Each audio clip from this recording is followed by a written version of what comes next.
అందరికీ నమస్కారం. Welcome to our YouTube channel అనగనగా ఓ కథ. మంచి కథలు వినడానికి మా ఛానల్ను తప్పకుండా సబ్స్క్రైబ్ చేయండి. అలాగే మీ ఫ్రెండ్స్ అండ్ ఫ్యామిలీకి షేర్ చేయండి. ఇప్పుడు మనం వినబోయేది శ్రీ మన్నెన్ శారద గారు రాసిన మహారాజశ్రీ మా అమ్మగారు నవల నుంచి 9వ భాగం. ముందు భాగాలన్నీ ప్లేలిస్ట్లో సేవ్ చేసి ఉన్నాయి. ఆ లింక్ కామెంట్స్లో పిన్ చేసి పెడతాను. ముందుగా ఇదే భాగం చూస్తున్న వాళ్ళు ఎవరైనా ఉంటే అవన్నీ విన్న తర్వాత ఇది వినండి. బయట నుంచి విప్లవం మాటలు విన్న సావిత్రి, వనజ, శ్రీలక్ష్మి కిటికీలోంచి తొంగి చూస్తూ ఉలిక్కిపడి మొహాలు చూసుకున్నారు. మీరు ఎవరి గురించి మాట్లాడుతున్నారో మాకు అర్థం కావడం లేదు, కాస్త వివరంగా చెప్పండి అన్నాడు శ్రీనాథ్.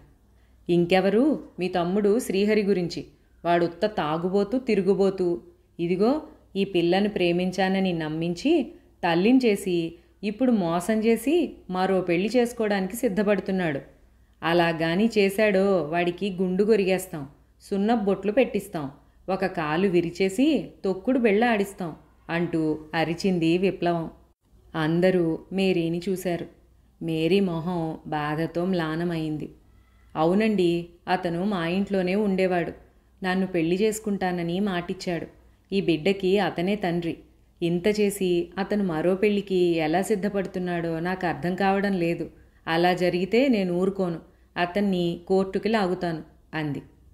శ్రీపతికి, శ్రీనాథ్కి పరిస్థితి బాగా అర్థమైంది. ప్రస్తుత పరిస్థితిలోంచి ముందు తప్పించుకుంటే తర్వాత సంగతి ఆలోచించుకోవచ్చును అనుకుని మొహం దీనంగా పెట్టారు. చూడమ్మా, మీరు చెప్పిందే నిజమైతే మిమ్మల్ని మా ఇంటి కోడలుగా అంగీకరించడానికి మాకేం అభ్యంతరం లేదు. కానీ వాడిప్పుడు మన స్పృహలో లేడు. అసలు స్పృహ ఎప్పుడొస్తుందో కూడా తెలియదు. అంతదాకా ఓపిక పట్టాలి అన్నాడు శ్రీపతి నెమ్మదిగా. అబద్ధం అని అరిచింది విప్లవం. పచ్చి అబద్ధం అన్నారు మిగతా ఆడవాళ్ళు కూడా గట్టిగా. కావాలంటే వచ్చి చూసుకోండి, పదండి అంటూ ఆడాళ్ళంతా ముందు కురికారు. ఆగండి, మీరొక్కరూ వచ్చి చూడండి అన్నాడు మేరీ వైపు తిరిగి. ఆ పిల్ల ఒట్టి అమాయకురాలు, ఏదో ఒకటి చెప్పి బుట్టలో పెట్టేస్తారు మీరు, నేను వస్తాను అంది విప్లవం. రండి, కానీ అరిచి కేకలు పెట్టకండి, వాడికి చాలా జబ్బుగా ఉంది అంటూ మేరీని, విప్లవాన్ని లోపలికి తీసుకెళ్లాడు శ్రీపతి. అందరూ శ్రీహరి ఉన్న గదిలోకి వచ్చారు. శ్రీహరి మంచం మీద స్పృహ లేకుండా పడి ఉన్నాడు. ఇది కూడా నాటకమా అని పరికించి చూసింది విప్లవం. శ్రీహరి పక్కన నర్సుంది. ట్యూబుల ద్వారా ఆహారం అందిస్తున్నారు అతనికి. మనిషి కూడా సగం అయిపోయాడు. ఎంత మోసం చేసినా ప్రేమించిన వ్యక్తి పరిస్థితి చూసి మేరీకి దుఃఖం ముంచుకొచ్చింది. కళ్ళలో నీళ్లు సుళ్ళు తిరుగుతుంటే దీనంగా విప్లవం వైపు చూసింది. అదే వద్దన్నాను, కోమాలో ఉన్నాడు కాబట్టి బతికిపోయాడు. మామూలుగా ఉంటే మన దెబ్బకి స్పృహ తప్పేవాడు. రా వెళ్దాం అంది విప్లవం. మేరీ ఆమెని అనుసరించింది. విప్లవం హాల్లోకి వచ్చి అందర్నీ పరిశీలనగా చూసి గొంతు సవరించుకుంది. ఈ అమ్మాయి నా దగ్గరే ఉంటుంది. ఇతనికి స్పృహ రాగానే కబురు పంపండి. ఇప్పటికేదో మసిపూసి మారేడుకాయ చేసి పంపేశామని సంబరపడకండి. ఇతనికి కానీ మళ్ళీ పెళ్లి ప్రయత్నం చేశారో ఉభయ గోదావరి జిల్లాలు ఏకం చేసేస్తాను అంది. అందరూ భయంగా తలలూపారు. మేరీ విప్లవంతో కలిసి వెళ్ళిపోయింది. అందరూ నీరసంగా సోఫాల్లో చేరబడ్డారు. ఎవరండి ఇప్పుడొచ్చింది? హరిణి ప్రశ్నకి అందరూ ఉలిక్కిపడ్డారు. హరిణి గుమ్మంలో నిలబడింది. ఆమెను చూసి కంగు తిన్నారు అందరూ. మీరంతా వినేశారా అని అడిగింది వనజ. అంది హరిణి. ఇంకెందుకు దాయడం, అంతా చెప్పేద్దాం అన్నాడు అవతారం. శ్రీపతి అవతారం వైపు కోపంగా చూశాడు. ఏమిటి చెబుతారు, మీకేం తెలుసని అంటూ హరిణి వైపు తిరిగి, అదో పిచ్చిదమ్మా, ఉండి ఉండి ఏమీ తోచక ఎవరింటి మీదకైనా దాడి చేస్తుంది, పేపర్లో ఫోటో వస్తుందని, శ్రీహరికి ఒంట్లో బాగోలేదని చూడ్డానికి వచ్చింది అంతే అన్నాడు. మరి పెళ్ళి ఏదో అంటోందే? శ్రీహరికి పెళ్లి కుదిరిందని ఎవరో చెప్పారట, ఆశీర్వదిద్దామని వచ్చింది, అంతే కదూ అన్నాడు అందరి వైపు తిరిగి. అంతే అన్నారందరూ ఏకగ్రీవంగా. హరిణి ఏదో అనబోయేంతలో గుమ్మంలో దుర్గమ్మ నిలబడింది. దుర్గమ్మని చూసి హరిణి లోపలికి పారిపోయింది కంగారుగా. అమ్మాయిలుంగారు, అమ్మాయిలుంగారు అంటూ లోపలికి పరిగెత్తింది దుర్గమ్మ. దుర్గమ్మని చూసి అందరూ కంగారు పడ్డారు. శశికళాదేవి, శశికళాదేవి అంటూ గాబరాగా లేచి నిలబడ్డారు. ఆవిడ హరిణిని చూసేసింది అంది సావిత్రి కంగారుగా. దుర్గమ్మ వాళ్ళ మాటలేవీ వినపడనట్లుగా హరిణి వెంబడి పడింది. హరిణి పెరటి తలుపు తీసుకుని దొడ్లోకి పరిగెత్తింది. హరిణి దుర్గమ్మ చెట్ల చుట్టూ ప్రదక్షిణలు చేసినట్టు పరిగెడుతుంటే వారి వెంట కుటుంబ సభ్యులంతా పడ్డారు. ఎవరు ఎవరిని తరుముతున్నారో తెలియని పరిస్థితి ఏర్పడింది అక్కడ. చివరికి అవతారం దుర్గమ్మని గట్టిగా పట్టుకున్నాడు వగరుస్తూ. ఛీ దరిద్రుడా, దున్నపోతికి చొక్కా తొడిగినట్లున్నావు, నన్ను పట్టుకుంటావా అంటూ విదిలించి కొట్టింది దుర్గమ్మ. మా ఆయన్ని అంత మాట అంటావా ముసలిపీనుగా, నీ నాలుగు కత్తిరించేస్తాను అంది కోపంగా శ్రీలక్ష్మి. ఏమిటి నాలుగు కత్తిరిస్తావా? ఇప్పుడే పోలీస్ స్టేషన్కి వెళ్ళి నేను ఈ సంగతి చెప్పానంటే మిమ్మల్ని సామూహిక అరెస్టు చేస్తారు. మా రాణిగారికి తెలిస్తే మీ అందరికీ కిడ్నాప్ కేసు కింద 10 ఏళ్ళు శిక్ష పడుతుంది అంది దుర్గమ్మ కోపంగా. ఆ మాట విని అందరూ షాక్ కొట్టినట్టు నిలబడిపోయారు. హరిణి పరిగెత్తటం ఆపి దుర్గమ్మ దగ్గరగా వచ్చి నిలబడింది. వస్తూనే కళ్ళ నీళ్లు పెట్టుకుంటూ శశికళాదేవి గారు అంది గద్గదంగా. అమ్మాయిలుంగారు అంది దుర్గమ్మ ఆవేశంగా. చూడండి, ఇది నా జీవన్మరణ సమస్య. నేను శ్రీహరి గారిని మనసారా ప్రేమించానని మా అమ్మగారికి తెలుసు, మీకు తెలుసు. తెలిసి మీరిలా నా వెంట పడటం ధర్మం కాదు. దయచేసి నన్ను నా ప్రేమకు వదిలేయండి, మీకు చేతులు జోడిస్తున్నాను అంది భావావేశంగా. ఆ మాటలకి దుర్గమ్మ వేదాంతిలా నవ్వింది. ప్రేమ గుడ్డిదంటే ఏమిటో అనుకున్నాను, నిజంగా ప్రేమ గుడ్డిదే అమ్మాయిలుంగారు అంది విరక్తిగా. మా బాగా కనిపెట్టావు గాని ఇంక బయటికి నడు అన్నాడు అవతారం మళ్ళీ జోక్యం చేసుకుంటూ. మీరు కాసేపు మాట్లాడకండి అని అవతారాన్ని కసిరింది హరిణి. ఎందుకు అలా అనుకుంటున్నారు అని దుర్గమ్మ వైపు తిరిగి అంది. లేకపోతే ఏమిటమ్మాయిలుంగారు, ఈ ఇంటి వాతావరణం చూడకుండానే అమ్మగారు వీరు తమ హోదాకి తగరని నిర్ణయించారు. తమరు ఇక్కడి పరిస్థితులు చూసి కూడా ఎలా మీ మనసును చంపుకుంటున్నారు? ఇక్కడ ఏమైనా జమీందారీ లక్షణాలు కనిపించాయా మీకు? అక్కడ మీకోసం ఆలేరు సంబంధం కాచుకుని ఉంది, రండి వెళదాం అంది అనునయంగా. నాకు ఆలేరు వద్దు, నాగులేరు వద్దు. నేను ఈ ఏలేరు వారి అబ్బాయిలుంగారినే వివాహమాడతాను. మనసా వాచ అతన్నే ప్రేమించాను అంది మొండిగా హరిణి. ఒక్క మా బావగారిని చూసి మమ్మల్ని అందరినీ అనుమానించడం తగదు. మీరు మమ్మల్ని మా ఎదుటే అగౌరవపరుస్తున్నారు అన్నాడు శ్రీపతి నిష్ఠూరంగా. మీరందరూ దయచేసి కాసేపు మాట్లాడకండి అంది హరిణి. అందరూ ఠక్కున నోళ్లు మూసేసుకున్నారు.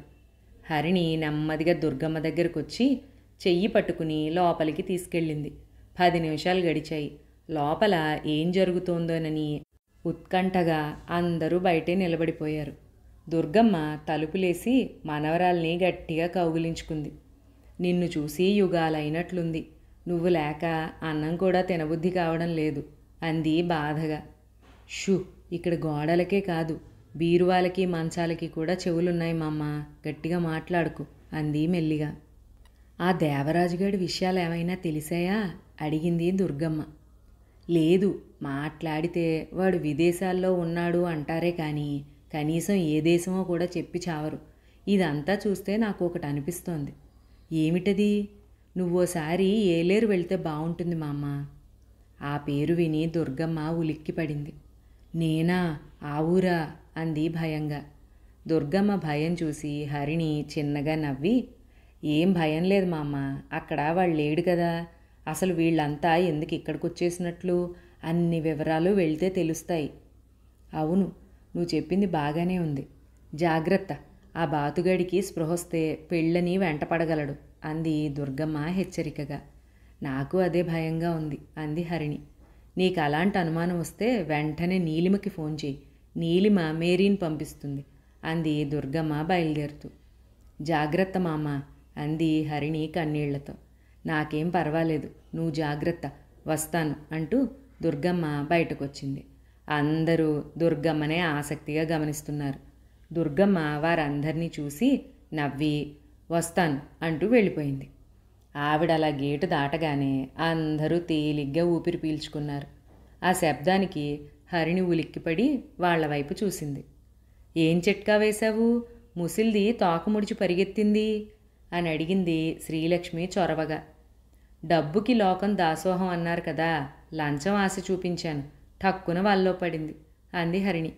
ఏమిస్తానన్నావేమిటి అంది కుతూహలంగా సావిత్రి. రవ్వల సెట్టు ఒకటిస్తాన్నాను. రవ్వల సెట్టా? ఏమేముంటాయి అందులో అంది వనజ ఆశ్చర్యంగా. అన్నీ ఉంటాయి, పాపిడి చేరు నుంచి వడ్డాణం దాకా. బాబోయ్, ఓ 1,00,000 ఖరీదు చేస్తుందా అన్నాడు అవతారం గుండెలు బాదుకుంటూ. హరిణి పరిహాసంగా నవ్వి 1,00,00,000 దాటుతుంది అంది. అందరూ ఆమె జవాబు విని కళ్ళు తేలేశారు. మరీ అంత దేనికి ఆ ముసలి పీనుక్కి? ఇలా దానం చేస్తే చివరికి ఏం మిగులుతుంది అంది శ్రీలక్ష్మి చిరాగ్గా. నా ప్రేమ నిలవడానికి ఎంతైనా చేస్తాను. శ్రీహరిగారి ముందు నాకు ఆస్తి ఐశ్వర్యం లెక్కకు రావు. అయినా ఒక్క రవ్వల సెట్టు దానం చేస్తే తరిగిపోయేది కాదు మా సంపద అంది హరిణి. అవునవును, మీరు మరీ అమాయకంగా మాట్లాడకండి, పదండి ఇంట్లోకి అంటూ అందరినీ కసిరాడు శ్రీపతి. అందరూ తమ ఆశ్చర్యాన్ని మనస్సులోనే దాచుకుని తాత్కాలికంగా ఎవరి గదుల్లోకి వాళ్ళు వెళ్ళిపోయారు. శ్రీపతి చిన్నగా హరిణి దగ్గరికి వచ్చి, మా వాళ్ళు వేసే చిల్లర ప్రశ్నలకి మీరు కోపం తెచ్చుకోకండి. నిజానికి మీ ఆస్తితో పోల్చితే మాది పిల్ల కాలువ లాంటిది. మీరు మా తమ్ముని ప్రేమించటం మా అదృష్టం అన్నాడు ఆరాధనగా. అంత మాట అనకండి అంది హరిణి మర్యాదలకు పోస్తూ. వస్తాను, మీరెళ్ళి రెస్ట్ తీసుకోండి అంటూ లోపలికి వెళ్ళిపోయాడు శ్రీపతి. హరిణి కూడా కాస్త తేలిగ్గా ఊపిరి పీల్చుకుని లోపలికి నడిచింది. చిరుచీకట్లు కమ్ముతూ ఉండగా బస్సు ఏలేరులో ఆగింది. ఏలేరు ప్రాంతాలు చూడగానే దుర్గమ్మ శరీరం వణికింది. ఎన్నో సంవత్సరాల క్రితం జరిగిన సంఘటనలు కందిరీగల్లా మారి మనసును కుట్టడం ప్రారంభించాయి. మొదటిసారి నవవధువుగా ఆ ఊరికి వచ్చిన ఆ రోజు ఎంత వేడుక! 1.5 మైలు పెట్రోమాక్స్ దీపాల కాంతిలో తన పెళ్లి ఊరేగింపు జరిగింది. తన తండ్రి తనకిచ్చిన రంగూన్ ఫర్నిచరు, వాటి మీద అందంగా అల్లివేసిన పాలకొల్లు లేసులు, గుర్రపు బగ్గీ మీద వెండి సామాను, వెనుక ముందు దాసదాసీ జనం, పల్లకీలో తను. ఊరంతా తిండి తిప్పలు మాని తన రాక కోసం ఎదురుచూస్తూ నిలబడింది. ఊరంతటికి తన భర్త అంటే ఉన్న గౌరవం అలాంటిది. అది కేవలం డబ్బుతో తెచ్చుకున్నది కాదని, తోటి మనుషుల పట్ల ఆయన చూపించిన ప్రేమ ఆదరణల ఫలమని రాను రాను తనకు అర్థమైంది. దుర్గమ్మ బస్సు దిగి సంచి చేతిలో పట్టుకుని ఏటిగట్టు వెంబడి చిన్నగా నడవసాగింది. ఏరు చీకటిని మింగి హరించుకోలేకపోతున్నట్లుగా సన్నగా కదులుతోంది. ఆ కదలిక వణుకులాగా ఏరంతా పాకుతోంది. గట్టున ఉన్న చెట్ల నీడలు ఏటిలో అస్పష్టంగా కనిపిస్తున్నాయి. ఏటి పొడుగునా ఉన్న కొబ్బరి చెట్లు వంగి ఒకనాటి మహారాణికి సలాము చేస్తున్నట్లున్నాయి. దుర్గమ్మ మనస్సంతా ఏదోలా అయిపోతున్నది. ఇన్ని సంవత్సరాలుగా తెచ్చిపెట్టుకున్న బెంకము ధైర్యము సడలిపోతున్నాయి. గుండె కదిలి కరిగి కన్నీరుగా మారి కంటి గవాక్షాల నుండి బయటపడటానికి ప్రయత్నిస్తున్నాయి. దుర్గమ్మ బలవంతంగా దుఃఖాన్ని నిగ్రహించుకునే ప్రయత్నం చేస్తోంది. దూరంగా కోట కనపడుతోంది. కోట బురుజుల మీద పిచ్చి చెట్లు మొలిచి అడవిలా అనిపిస్తోంది. ఊళ్ళోకి వెళ్ళాలంటే కోట దాటాలి. దుర్గమ్మ వణుకుతోన్న కాళ్లతో కోటని సమీపించింది. ఎత్తైన గోడల మీద పాచి పెరిగింది. కోటలోని కీచురాళ్ళు ఆర్తనాదం చేస్తున్నట్లు అరుస్తున్నాయి. లోపలెక్కడ దీపాలు వెలుగుతున్నట్లు లేదు. ఎటు చూసినా చీకటి.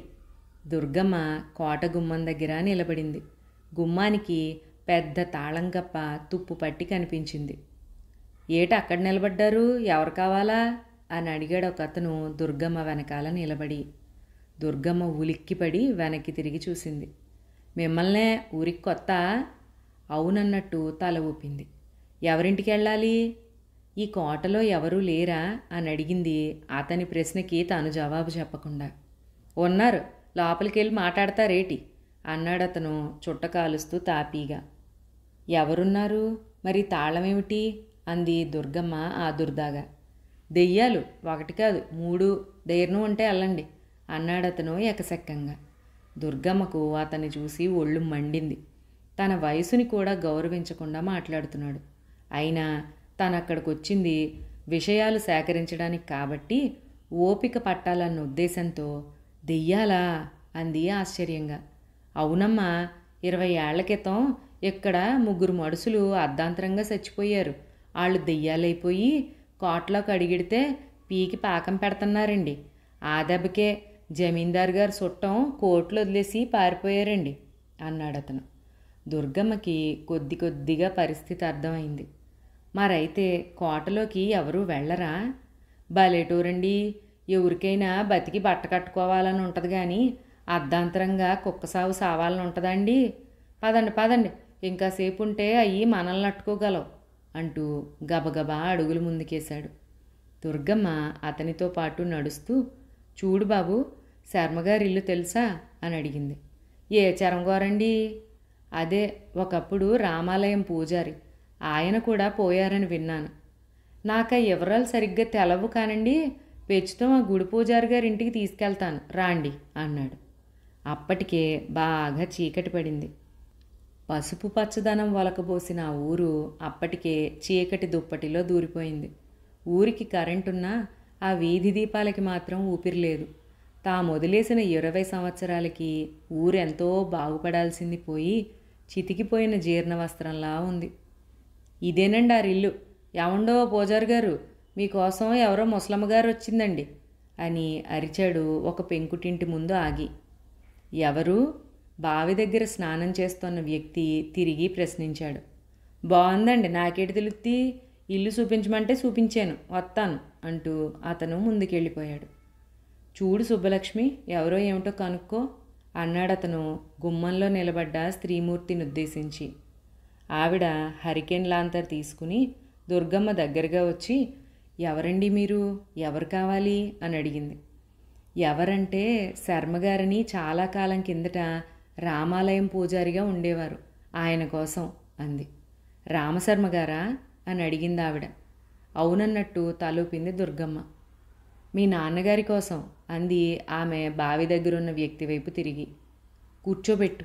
అతను ఒళ్ళు తుడుచుకుని అంగవస్త్రంతో లోపలికెళ్ళి బట్టలు మార్చుకుని వచ్చాడు. దుర్గమ్మ అక్కడున్న కర్ర కుర్చీలో కూర్చుని ఆవిడిచ్చిన మంచినీళ్లు తాగుతూ గోడవైపు చూసింది. అక్కడ తన భర్త పక్కన నిలబడి ఉన్న శర్మగారి ఫోటోకి గన్నేరు పూల దండ వేసుంది. అతనొచ్చి ఆమెకెదురుగా మోడా మీద కూర్చుని, ఎవరమ్మా మీరు, నాన్నగారు మీకు తెలుసా అని అడిగాడు. తెలుసు. మీరెవరో నాకు గుర్తు రావడం లేదు, చుట్టాలా? ఆమె కాదన్నట్టు తల తిప్పింది. రక్త సంబంధీకురాలిని కాదు, ఆ ఫోటోలో మీ నాన్నగారి పక్కన ఉన్నవారి భార్యని అంది దుర్గమ్మ. ఆ జవాబు విని ఉలిక్కి పడ్డాడతను. ఆ పక్కన ఉన్నది ఎవరనుకుంటున్నారు, ఏలేరు జమీందారు గారు అన్నాడతను. నీకేం పిచ్చి పట్టలేదు కదా అన్నట్లుగా చూస్తూ. అవును బాబు, సత్యప్రమాణకంగా నేనాయన ధర్మపత్నిని, నా పేరు దుర్గాంబిక. ఆ మాట వినగానే అతను షాక్ కొట్టినట్టు లేచి నిలబడి చేతులు జోడించాడు. మీరు, తమరు ఉన్నారా అమ్మా? మీరు తిరిగి రాకపోతే నాన్నగారిలాగే అన్నాడతను బాధగా. తప్పకుండా ఆ కిరాతకుడి చేతిలో చనిపోయి ఉండేదాన్ని. ఈరోజు నేనిలా మీకు సజీవంగా తిరిగి కనిపించడానికి మీ నాన్నగారే కారణం. ఆయనంత పట్టు పట్టకపోతే నేను వెళ్ళేదాన్ని కాదు అంది దుర్గమ్మ విచారంగా. పోనీలేండి, ఇన్నాళ్లకి మిమ్మల్ని చూస్తుంటే నాన్నగారిని చూసినట్లుంది. లేవండి, ఎప్పుడు బయలుదేరారో ఏమో, స్నానం చేద్దురుగాని అని భార్య వైపు తిరిగి, అమ్మగారి స్నానానికి వేణీళ్లు పెట్టు సుబ్బు, కొత్త సబ్బు తెస్తాను అంటూ దుర్గమ్మ పిలుస్తోన్నా వినిపించుకోకుండా బయటికి పరిగెత్తాడతను. నా కోసం హడావుడి చెయ్యకండి, నేను మీలో ఒకర్తినని భావించండి అని దుర్గమ్మ చెప్పిన మాటలు నవ్వుతూనే వింటూ వేణీళ్లు తొలిపి ఉతికిన టవలు తడికల బాత్రూంపై వేసింది సుబ్బలక్ష్మి. భర్త తెచ్చిన సబ్బు దుర్గమ్మ చేతికిచ్చింది. దుర్గమ్మ స్నానం చేసి వచ్చేసరికి సుబ్బలక్ష్మి భర్తకి ఆవిడికి కలిపి వడ్డించింది. కందిపొడి, ఆవకాయ, వంకాయ కూర, పెరుగుతో దుర్గమ్మ సంతృప్తిగా భోంచేసింది. మా వంటలు నచ్చాయా? ఏదో పేద భోజనం అన్నాడతను. ఆ మాటకి దుర్గమ్మ కళ్ళు చెమర్చాయి. నన్ను జమీందారిని అన్న సంగతి మర్చిపోండి బాబు. ఎన్నో సంవత్సరాల తర్వాత ఇంత కమ్మటి భోజనం తిన్నాను. ప్రేమ ఆప్యాయత కూర్చి వండింది అమ్మాయి అంది దుర్గమ్మ సుబ్బలక్ష్మి వైపు వాత్సల్యంగా చూస్తూ. సుబ్బలక్ష్మి సిగ్గుపడింది. మీది గొప్ప మనసు కాబట్టి అలా అంటున్నారు. కానీ మీరెక్కడా మేమెక్కడా? అమ్మగారు ఒకసారి దివాణం చూపించమని ఏడిస్తే నాన్నగారు నన్ను చిన్నప్పుడు మీ దగ్గరికి తీసుకొచ్చారు. నేను ఇప్పటికీ మర్చిపోలేదు. గుళ్ళో దుర్గాదేవి మీరేననిపించింది. ఆ దర్పం, ఆ టీవీ, ఆ చిరునవ్వులో తొణికిసలాడే ప్రేమ, కళ్ళలో కురిపించిన వాత్సల్యం. మీరు నాకు గొలుసిచ్చారు. నాన్నగారు పెట్టమంటే మీకు దండం పెట్టాను. భయం కాదు, భక్తితోనూ కాదు, అపురూపమైన ఆరాధనతో. తర్వాత తెలిసింది గీతోపదేశంలో శ్రీకృష్ణుడికి అర్జునుడు చేసిన నమస్కారం అలాంటిదేనని. అతని పొగడ్తలకి దుర్గమ్మ కొంచెం సిగ్గుపడింది. నీ అభిమానం అలాంటిది బాబు. విధికి బలయ్యి కట్టుకున్న భర్తని కన్నబిడ్డని పోగొట్టుకున్న నాకు అమ్మవారితో పోలికేమిటి అంది బాధగా. అలా అనకండి. మనిషిగా పుట్టినప్పుడు దేవుడు కూడా కష్టాల పాలయ్యాడన్న సంగతి మీకు తెలుసు. మిమ్మల్ని పోగొట్టుకున్నాక ఈ ఊరేం పోగొట్టుకున్నది మాకు తెలిసింది. సరే అమ్మా, మీరింక పడుకోండి, తెల్లవారి మాట్లాడుకుందాం. సుబ్బు, అమ్మగారికి పడక ఏర్పాటు చెయ్యి అన్నాడు. సుబ్బలక్ష్మి ఇంట్లో ఉన్న ఒక నవారు మంచం తెచ్చి గదిలో వేసింది. మంచం మీద పిల్లల్ని తీసి కింద పడుకోబెడుతుంటే దుర్గమ్మ వారించింది. వాళ్ళని కదపకు, పసివాళ్ళు, నేను కింద పడుకోగలను అని. ఊరుకోండమ్మా, కృష్ణుడు కుచేలుడింటికి వచ్చినట్లు వచ్చారు. మీ వైభోగం కాస్తో కూస్తో తెలిసినవాణ్ణి. ఉన్నది ఒక్కటే మంచం, ఏమనుకోకండి అన్నాడతను. అంటూనే టేబుల్ ఫ్యాన్ తెచ్చి పెట్టాడు. సుబ్బలక్ష్మి మంచినీళ్ల చెంబు గ్లాసు తెచ్చి పక్కన పెట్టింది. దుర్గమ్మ కళ్ళు మూసుకుంది. ఎంతో ప్రయత్నించినా నిద్ర రావడం లేదు. తమ హయాంలో శర్మగారు బాగానే ఉండేవారు. చేతికి స్వర్ణ కంకణం వేసుకుని శాలువా కప్పుకుని రుద్రాక్షమాల గుండెల మీద కదులుతూ ఉంటే పాండిత్యం ప్రాణం పోసుకుని నడిచి వస్తున్నట్లుండేది. నుదుట దిద్దిన కుంకుమ అతని నిజాయితీకి అద్దం పట్టినట్లుగా మెరిసేది. సందర్భానుసారంగా ఆయన భారత రామాయణ విషయాలని, భాగవత భగవద్గీత సారాల్ని వినిపిస్తోంటే చెవుల్లో తేనె పోయడం అంటే ఇదేనేమో అనిపించేది. హృదయాల్ని కలబోసుకోవడానికి కులాలెప్పుడూ అడ్డం రాలేదు. పరస్పరం ఒకరి హితం మరొకరు కోరుకునేవారు. ఒకరి అవసరాల్ని మరొకరు ఆదుకునేవారు. ఒకరి అలవాట్లని ఆచారాల్ని హేళన చేయడం ఆ రోజుల్లో ఎరగరు. శర్మగారి హితవులు విని ఆయనకు పాలు పళ్ళు ఇస్తే ఆయన దీవించి వెళ్ళేవారు. ఆయన నాలుక చివర నాట్యమాడే సరస్వతిని నలుగురికి పంచితే ఇంట్లో తిష్టవేసిన లక్ష్మిని తాము ఆయనకు అందించేవారు. అంతా ఇచ్చిపుచ్చుకోవడమే. అది చాలా ఆనందంగా ఉండేది. కానీ ఇప్పుడు ఈ ఇల్లు చూస్తుంటే ఆ వైభోగం వెళ్ళిపోయినట్లుంది. ఎటు చూసినా పెచ్చులు ఊడిన గోడలు, వంగిన ఇంటివాసాలు. శర్మగారికున్న పొలం ఏమైనట్లు? ఆ పరిస్థితికి కారణమేమిటో అంతుపట్టలేదు దుర్గమ్మగారికి. ఆమె మనసు మళ్లీ దివాణంలోకి పరుగు తీసింది. తాము ఉన్న రోజుల్లో అంగరంగ వైభోగంగా ఉన్న కోట ఇప్పుడెందుకు దెయ్యాల దిబ్బలా మారింది? ఇంత ఆస్తి కోసం బంధుత్వాలు మరిచి ప్రాణాలు తీసిన ఆ కసాయి దేవరాజు ఎటు వెళ్ళినట్లు? అంత అర్ధాంతరంగా కోటని ఎందుకు వదిలేసినట్లు? నిజంగానే కోటలో దెయ్యాలున్నాయా? ఆ దెయ్యాలు చిచి, దానం ధర్మం ఊపిరిగా బతికిన తన భర్త, కల్లా కపటం తెలియని తన కూతురు అల్లుడు చచ్చినా దెయ్యాలు కారు. ఇందులో ఏదో ఉంది అనుకుంది దుర్గమ్మ. గతం అంతా అస్తవ్యస్తంగా కళ్ళ ముందు కదులుతూ అంటే దుర్గమ్మ రాత్రంతా నిద్ర లేకుండా అలాగే గడిపింది. ఈలోగా రాజమండ్రిలో తెల్లవారుజామున 4 గంటల టైములో శ్రీహరి కొంచెం కదిలాడు. నర్సు దూరంగా నిద్రపోతూ ఉండడంతో ఆ సంగతి గమనించలేదు. మరో 5 నిమిషాల తరువాత అతను కళ్ళు తెరిచి చుట్టూ చూశాడు. 10 నిమిషాల వరకు తానెక్కడున్నది అర్థం కాలేదు అతనికి. మళ్ళీ కళ్ళు గట్టిగా మూసుకుని కణతలు నొక్కుకున్నాడు. బ్యారేజీ మీద నుండి కారులో హరిణితో రావడం, హరిణి సాయిబాబా గుళ్ళోకి వెళ్ళడం, తన కారుని ఏదో గుద్దడం అన్నీ గుర్తొచ్చాయి ఒక్కొక్కటిగా. ఆ వెంటనే అప్పుడే యాక్సిడెంట్ అయినట్లుగా హరిణి అంటూ గట్టిగా అరిచాడు. గదిలో నిద్రపోతోన్న హరిణి ఆ అరుపుకి ఉలిక్కిపడింది.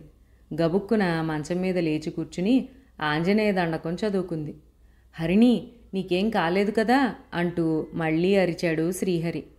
హరిణి మంచం దిగి అనుమానంగా శ్రీహరి పడుకున్న గదిలోకి తొంగి చూసింది. శ్రీహరి తనకి తగిలించిన ట్యూబులన్నీ పీకి చుట్టపెట్టి దూరంగా విసిరేసి లేచి కూర్చున్నాడు. ఆ దృశ్యం చూసి హరిణి ఉలిక్కిపడింది.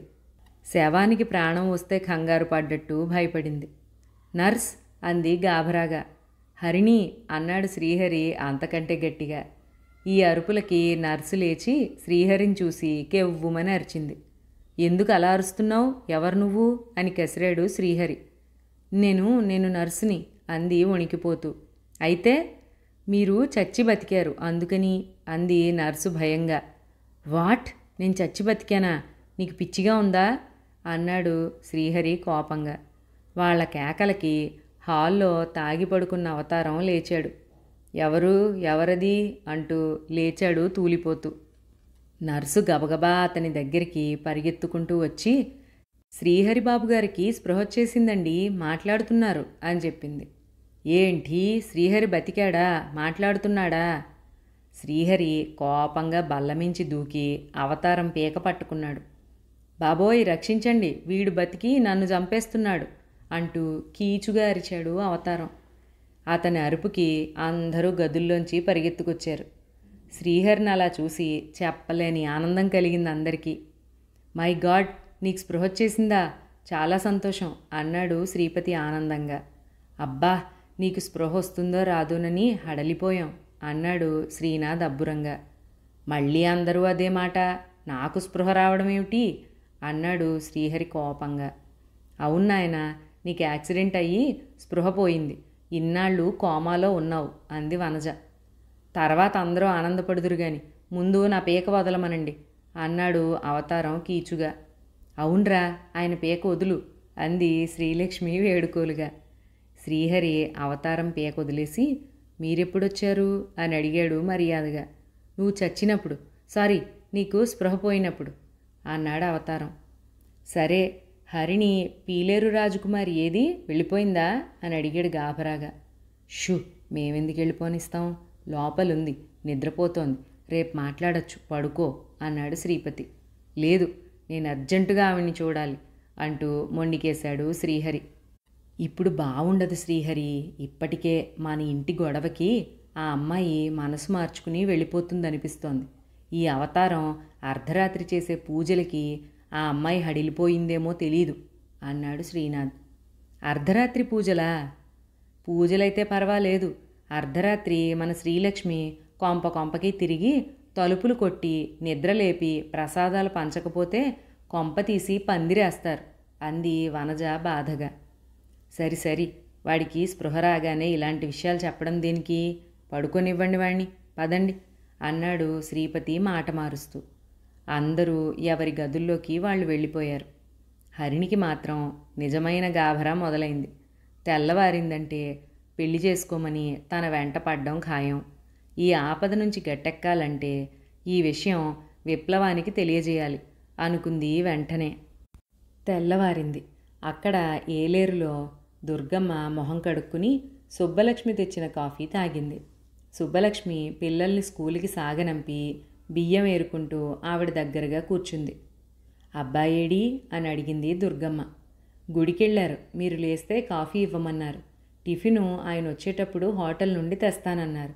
పేరిశాస్త్రి గారి హోటల్లో రవ్వ దోశ బాగుంటుంది అంది నవ్వుతూ. ఎందుకమ్మా ఖర్చు, మీరేం తింటే నేను అదే తింటానుగా అంది దుర్గమ్మ.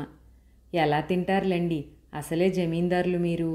రాత్రి నిద్ర పట్టిందా? దోమలెక్కువ ఇక్కడ అంది సుబ్బలక్ష్మి. పర్వాలేదు అంది దుర్గమ్మ నవ్వుతూ. ఇంతలో అతను టిఫిన్ తీసుకొచ్చి సుబ్బలక్ష్మి చేతికిచ్చాడు. ఆ అమ్మాయి ప్లేట్లో పెట్టి దుర్గమ్మకిచ్చింది. మీరు తినకుండా నేను ఒక్కతినే ఎలా తినను అంది దుర్గమ్మ సంశయంగా. అలాంటివేం పెట్టుకోకండి, మేం పొద్దుటే చద్దన్నం తిన్నాం అన్నాడు అతను. దుర్గమ్మ టిఫిన్ తిన్నాక చిన్నగా అడిగింది. నేనిలా అడిగానని అనుకోకపోతే ఒక్క చిన్న మాట. మా కాలంలో మీ నాన్నగారు సిరి సంపదలతో బాగానే ఉండేవారు. 20 సంవత్సరాల్లో మీరు ఇలా అంటూ సందిగ్ధంగా ఆగిందామె. అర్థమైందమ్మగారు. మీరు వెళ్ళగానే రోజుల్లోనే నాన్నగారు శవంగా కాలువలో తేలారు. ఈత వచ్చిన నాన్నగారు కాలువలో పడి చనిపోయారంటే అది హత్యేనని ఊరందరికీ తెలిసింది. అయినా నోరు మెదపగలిగేవారెవరు? ఈ ఊరిని పరిపాలించిన జమీందారు గారి మరణానికే దిక్కులేదు. అప్పటికింకా నేను బాగా చిన్నవాణ్ణి. ఎవ్వరినీ నిలదీసే ధైర్యం నాకు లేదు. మా అమ్మగారు బాగా కుంగిపోయారు. దేవరాజు గుడి కింద ఉన్న మాన్యాలన్నీ రద్దు చేశాడు. మీరిచ్చే జీతము కానుకలు పోయాయి. అమ్మ జబ్బుపడి తీసుకుని పోయింది. ఉన్న బంగారం అంతా ఆమె వైద్యానికే కరిగిపోయింది. మీ దగ్గరికి వచ్చేనాటికే దేవరాజుకి భార్య 3 పిల్లలు ఉన్నారు. మీరెళ్ళిపోయాక అతడు వాళ్లతో సహా దివాణం ఆక్రమించాడు. ఉన్నట్లుండి ఏం జరిగిందో తెలీదు. దేవరాజు భార్య రక్తం కక్కి చచ్చిపోయిందట. రాత్రులు దివాణంలో దెయ్యాలు తిరుగుతున్నాయనే పుకారొచ్చింది. పనివాళ్ళు దివాణంలో పనిచేయడం మానేశారు. దేవరాజు రాత్రికి రాత్రి దివాణం వదిలేశాడు. ఆ రోజు నుంచి అక్కడికి ఎవ్వరూ వెళ్లరు. అప్పట్నుంచి అటు వెళ్తే ఏవో అరుపులు వినిపిస్తాయని కొందరు, కోట బురుజులపై దెయ్యం కనిపించిందని మరికొందరు చెబుతూ ఉంటారు. నేనైతే ఏ దెయ్యాన్ని చూడలేదు. ఎవరూ దీపం పెట్టే దిక్కులేక కోట కళ్ళ తప్పి అలా కనిపిస్తోందని నా ఉద్దేశం అన్నాడు శర్మగారబ్బాయి. దుర్గమ్మ దీర్ఘంగా నిట్టూర్చింది. నాకొకటే సందేహం. దెయ్యాలకే దెయ్యం లాంటి దేవరాజు దెయ్యాలకి భయపడి పారిపోతాడంటారా అంది. మీరన్నది నిజమేనమ్మగారు. కానీ దివాణం విషయాలు ఎవరికి తెలుస్తాయి? అది కాక దేవరాజు లాంటి నీచుడు ఎటుపోతే ఎవరికి కావాలి? వాడెళ్ళాక ప్రభుత్వం దివాణానికి సీళ్లు వేసింది. దీనికి సంబంధించిన వ్యక్తులు వస్తే అప్పజెప్పాలని వాళ్ళ ఉద్దేశ్యమట. మీరిప్పుడు వెళ్ళొచ్చు కదమ్మగారు. ఇంకా టైం పడుతుంది. వాడి సంతానం ఇప్పుడు నేనుండే రాజమండ్రిలోనే ఉన్నారు అంది దుర్గమ్మ. అతను తెల్లబోయి చూశాడు. అవును బాబు, కారణాలు తెలియవు కానీ వాళ్ళందరూ అక్కడే ఉన్నారు. అందువల్లే అసలు ఏం జరిగిందో తెలుసుకోవచ్చని నేను ఇక్కడి దాకా వచ్చాను అంది దుర్గమ్మ. మీరు రాజమండ్రిలో ఉన్నారా? అటు పుట్టింటికి చేరలేదని తెలిసి మిమ్మల్ని కూడా పెద్దరాజావారిలాగే అంటూ ఆగాడతను. లేదు, వెళ్ళలేదు. నా మనవరాల్ని దక్కించుకోవాలంటే నా ఉనికి ఎవ్వరికీ ఏమాత్రం తెలియకూడదని నిర్ణయించుకున్నాను. చెడి పుట్టిల్లు చేరకూడదని మా అమ్మగారు తరచూ చెబుతూ ఉండేవారు అంది దుర్గమ్మ. అయితే ఇప్పుడు మనవరాలు గారు పెద్దయింది, BA పాస్ అయింది అంది దుర్గమ్మ. చాలా సంతోషం. తిరిగి మీరు త్వరలోనే దివాణంలోకి అడుగు పెట్టాలని నేను పూజించే పట్టాభిరాముణ్ణి ప్రార్థిస్తున్నాను అన్నాడతను. నేను బయలుదేరతాను బాబు అంది దుర్గమ్మ. అప్పుడేనా అంది సుబ్బలక్ష్మి. దుర్గమ్మ లేచి నిలబడింది. సుబ్బలక్ష్మి తల నిమురుతూ, శర్మగారికి తగ్గకోడలివే నీవు. చూడమ్మా, దివాణం వదిలేసిన నాటి నుండి నేను సామాన్య జీవితమే గడుపుతున్నాను. మన మనసులు ఎంత విశాలమైనా మన ఆర్థిక పరిస్థితులు మన ఆలోచనల్ని పెరగనివ్వవు. అకారణంగా మీకిబ్బందులెందుకు? నా మనవరాలు నా కోసం ఎదురుచూస్తూ ఉంటుంది. వెళ్తాను అంది. శర్మగారి అబ్బాయి దుర్గమ్మని బస్సు ఎక్కించడానికి ఆవిడతో బయలుదేరాడు. ఇక మీదట దుర్గమ్మ గారు ఏం చేయబోతుందో, అసలు ఏం జరగబోతుందో తరువాయి భాగంలో విందాం. అంతవరకు సెలవు.